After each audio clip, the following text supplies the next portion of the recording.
I always did hear if people didn't have questions, you said all you had to say, so he must have answered them all. All right, let's see. Let me see. I think the last time, Bradley, you're up next. Very well. Thank you, Chairman.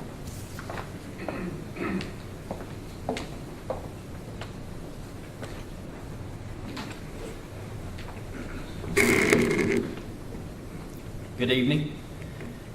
My name is Bradley Mercer. I'll be on the Republican primary ballot August 2nd, and I'm running for state representative. I'd like to go ahead and take this opportunity to ask each and every one of you all, including this half of the room over here, for your vote August 2nd. I may not get all of them, but it's just yours I'm after. So. I'm a local attorney as well, and I practice with my father as well, and that's something that gives me great pride. But I'm running for this job because most mornings when I wake up and I turn on the news, I kind of get angry. And then when I watch 60 Minutes on Sunday evenings, I get angry as well. You know, 60 Minutes ran a piece 4 weeks ago, and it was on our United States Congress members trading on insider information. And there was a lot of backlash that came out of this program, and so our Congress began to work on legislation to address that. And what ultimately occurred was the House passed a bill, and I believe the Senate passed their own version, and the House adopted that version. And what the Senate's bill allowed was for senators, United States senators and House of Representative members alike, to continue trading on insider information that passed within their committees, which is where they have the greatest advantage of obtaining insider information.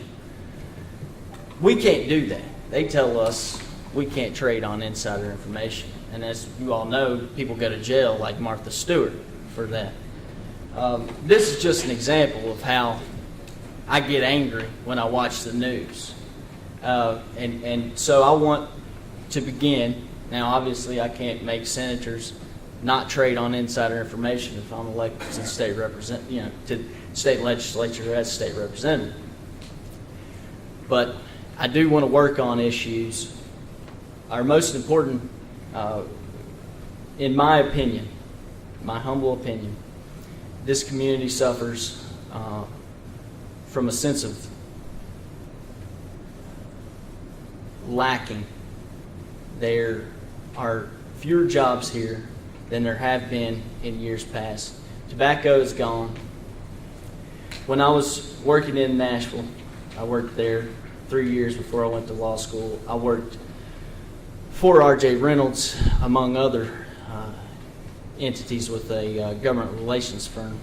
And we attempted to beat the increase in cigarette tax. Now, obviously, cigarettes, there are problems attributed to those, but tobacco was a big revenue generator for our people. If you worked at Magnavox, you went home and you raised tobacco, and that's not here anymore, and the Magnavox jobs aren't either. And I'm not saying that what's been going on hasn't been effective to try to market this area as best as we can to increase the jobs that do come in here, to work with our local county and city governments to maximize and incentivize businesses relocating here, businesses growing their workforces here. And I believe what you'll see, and Judge Bailey knows about the drug court program, and again, in my humble opinion, I believe that the lack of work leads to drug use. And so we do see a lot more people with a lot of idle time on their hands, and so they resort to drug use. And part of the drug court program, which those individuals that do graduate that program, 80% of them do not return. And part of that program is getting a job. I think there's also a lot of belief in the area that this job is it's beneath me. It's a minimum wage job, and we need people to do those jobs. There are plenty of people in Mexico willing to come here and do those jobs, and our jail is full of them. And I've represented some of them through the Tennessee Indigent Defense Fund, because that's what that's what we're supposed to do. But the fact is that they're here eating our resources, and I applaud what Arizona has done and the steps that they're trying to take to address a problem that it seems our federal government won't address. Now, these are just some of the issues that I feel are pertinent to our times, and I'm more than happy to speak with you all here in just a moment about whatever you want to speak about. But to close, I'd just like to tell you a little bit more about myself personally. As I was telling you, I am the son of the local attorney, Jim Mercer. My mother is here as well tonight, Star Mercer, and she's a school teacher. I have my lovely fiance here tonight, and she's a Chelsea Stringer. She's a registered nurse, and she's working on her master's in nursing to become a nurse practitioner. I was going to say family nurse practitioner, but I don't want to decide her. That's up to her. So I'm also recently been elected by my fellow attorneys here in Greene County as the Vice President of the Greene County Bar Association. And I'm just excited about the opportunity to run for this position. No matter what happens, it's a great honor to take part in our beautiful political process. And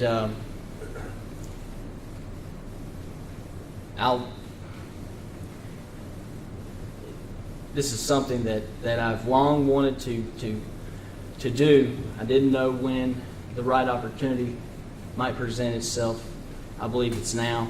I believe I'm the right man for the job. I want to ask each and every one of you all for your votes. My name is Bradley Mercer, and I'm running for state representative for the 5th District. Thank you.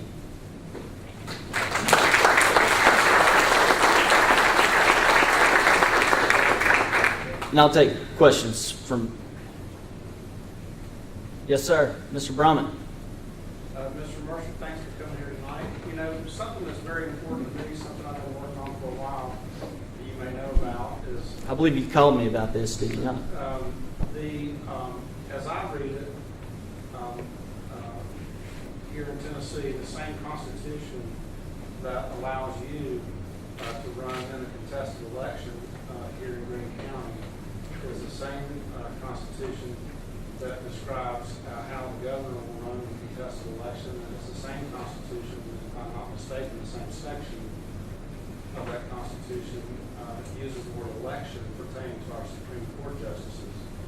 But as you know, in 1971, the legislature took away the right of all citizens in the state to elect our Supreme Court justices.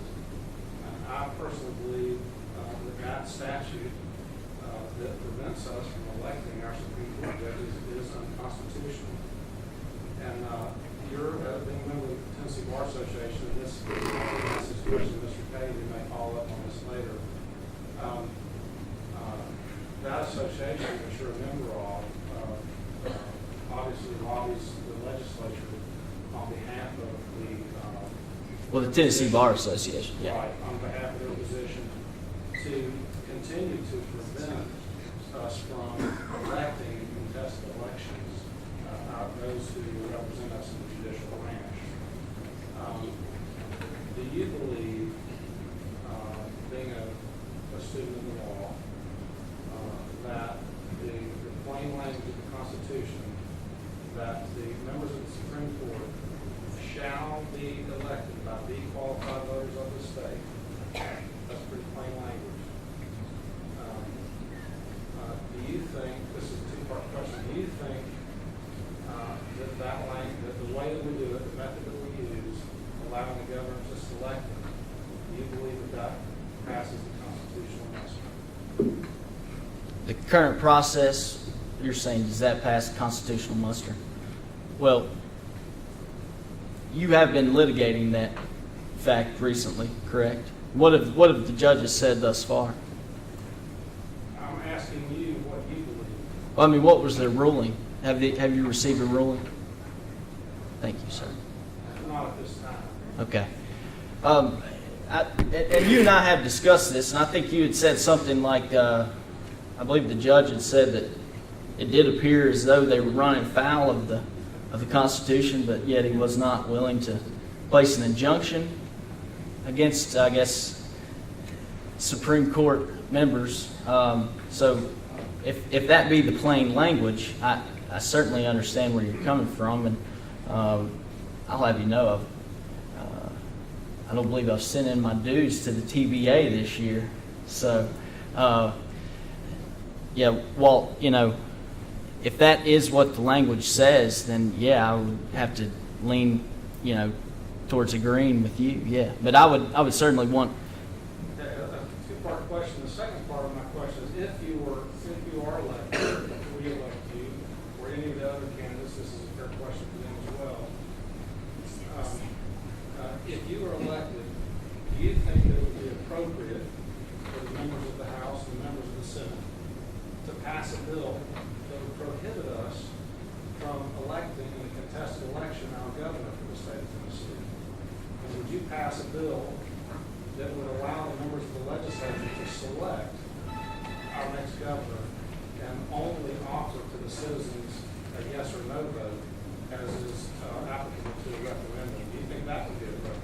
Well, it sounds like to me you're talking about taking away our rights to vote. That's what, I mean, you're not saying you're advocating that, but that's what you're saying, No, I'm essentially. asking you, do you think that that type of bill would be appropriate? Well, I mean, but you are saying that it would take away our right to vote, right? No, because we would then. We'd still be allow the doing a citizens- yes or no, but we don't have the ability to choose who we want to vote for, is what you're saying. Well, good Lord, no, I wouldn't support that. I appreciate you throwing me a softball there, and I would certainly not support that bill. But as far as the judges go, I think that's something that we ought to look at. Because you and I have talked about it. I know that you're going to get some pushback from the court system on that, probably. But yeah, I would be willing to look at that as well. But yeah, no, we're going to keep electing our governor just the way we do now if I'm elected, and if I have anything to say about it. Anyone else? Well, I'll take this opportunity. Thank you all.